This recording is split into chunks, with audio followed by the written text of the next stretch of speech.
ശ്രീകൃഷ്ണന്റെ മാർഗനിർദ്ദേശം അർജുനന് മാത്രമല്ല മുഴുവൻ മനുഷ്യരാശിക്കും വേണ്ടിയായിരുന്നു.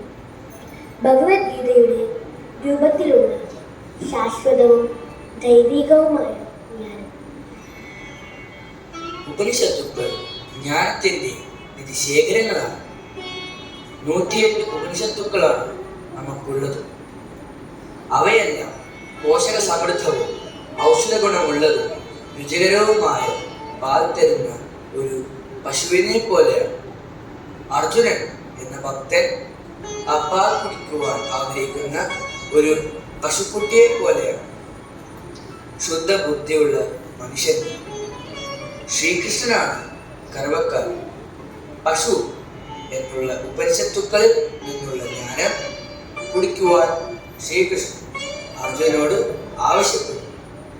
ഈ മഹാഗീത വ്യാസമഹർഷി നിർദ്ദേശിച്ചതും വിനായകൻ പകർത്തിയതുമായ മഹാഭാരതത്തിന്റെ ഭാഗമാണ്.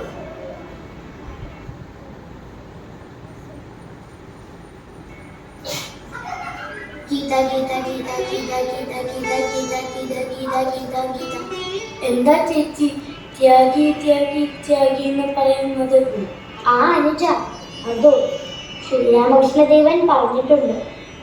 ഗീത ഗീത ഗീത എന്ന് 10 പ്രാവശ്യം ആവർത്തിച്ചാൽ അത് ത്യാഗി ത്യാഗി ത്യാഗി എന്നായി മാറുന്നു. ത്യാഗി ത്യാഗി ത്യാഗി അതെന്താണ്?